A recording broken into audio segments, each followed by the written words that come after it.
Hey, this is R&R Woodworking, and I'm Randy. Here with my good friend 2x4. Say hello, 2x4. Can't talk, it's 2x4. So what we're going to do today, we're going to build an American flag, but hang on, it's not your typical American flag build. Don't go change the channel.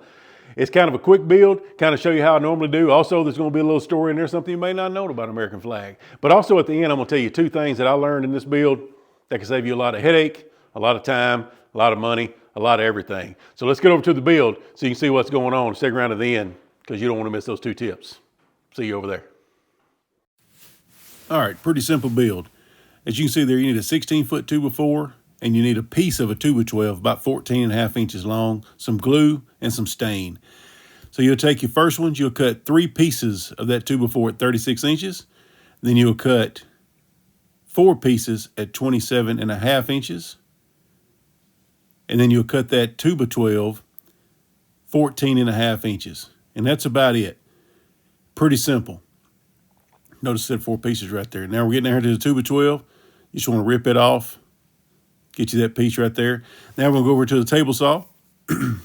And what I'm doing here is I'm setting the blade width, or I guess the width to the fence there at 1.5 inches or the thickness of that 2x12, because it's going to be laying flat for the union.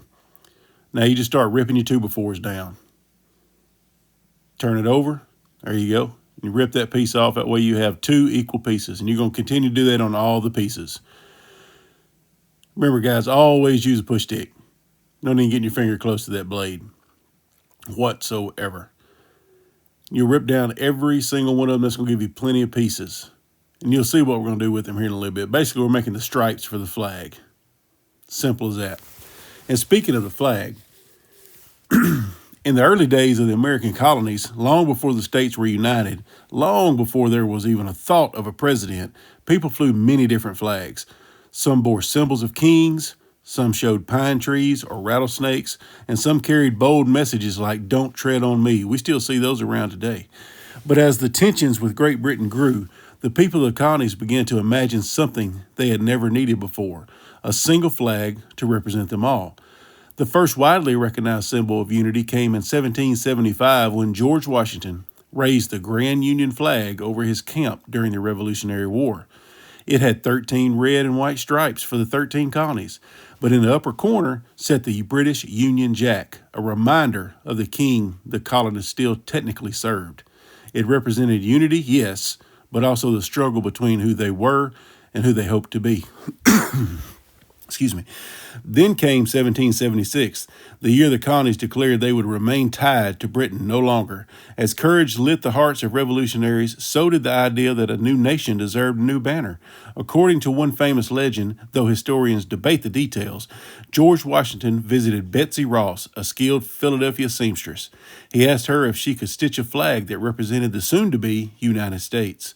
She suggested a 5-pointed star instead of the 6-pointed one he had sketched. "It's easier to cut," she said, folding a piece of fabric and snipping a single cleaver out. Whether or not this meeting truly happened, the story has lived as long as the flag itself. On June 14, 1777, the Continental Congress made it official. They passed a resolution that read, "The flag of the United States be 13 stripes, alternate red and white.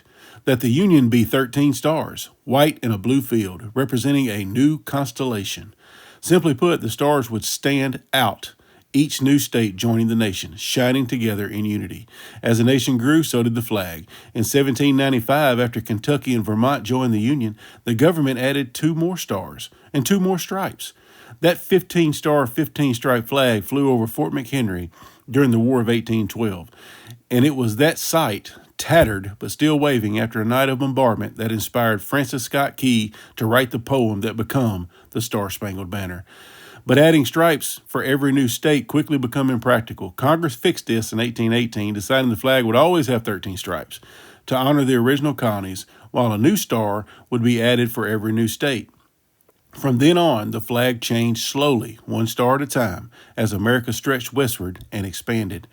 By 1912, when Arizona and New Mexico joined, the flag had 48 stars, neatly arranged, now in rows, thanks to the presidential order. It stayed that way through 2 world wars, witnessing sacrifice, bravery, and enormous change. Then in 1959, Alaska became the 49th state. Just a few months later, Hawaii became the 50th state. On July the 4th, 1960, the 50-star American flag was raised for the first time, a new symbol of a complete nation. And so the flag we know today, 13 stripes and 50 stars, is more than a piece of stitched fabric. It is a timeline of the nation's growth. It has been carried onto battlefields, raised on distant shores, planted on the moon, folded into hands of grieving families, waved in celebration at parades, and displayed proudly at homes across the country.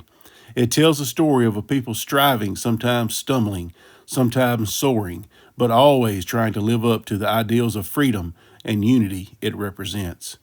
And like the nation itself, the flag continues to stand, bright against the sky, reminding everyone who sees it that the American story is still being written.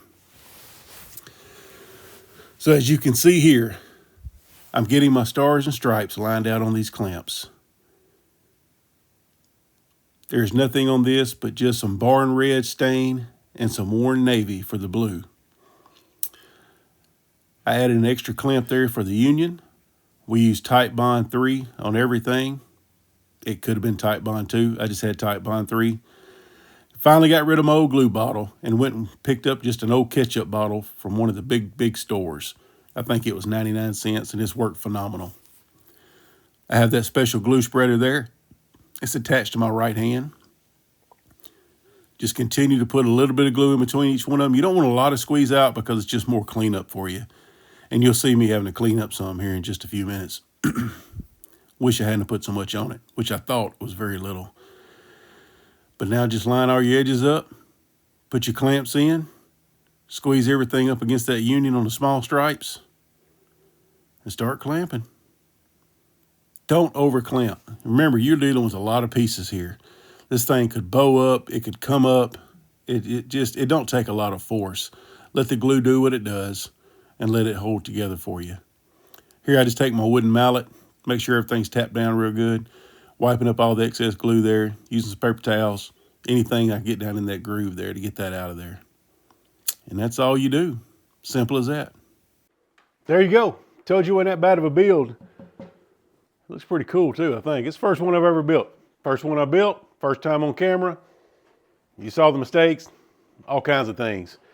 So I promise you there's gonna be a couple things I told you I learned during this build. One, I made this one out of 2x4s, plain old pine 2x4. It may shock you, but it's heavy. I don't know how I'm gonna hang this on a wall, may not. I don't know what I'm gonna do with it. But what I did learn on the second one I built is to build it out of spruce. So much lighter.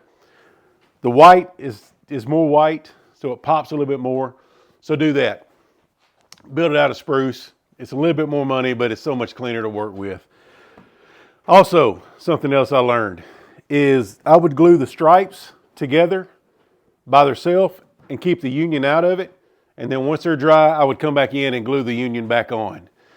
Just a lot easier, a lot less clamps. Takes a little longer, but it's easier to keep everything straight, in my opinion. Okay, I know what else you're thinking. Randy, I don't have a CNC. You may have one, I don't know. But if you don't have one, you're saying, Randy, I don't have a CNC. How can I make these stars? Funny you should ask. All you gotta do is go out to our Etsy store. I'll leave a link in the description. You can get a template with the stars cut out. They'll be out of basswood or Luan, whatever it is. You can just put it on a template, stick them right on with super glue. You're good to go. Easy peasy.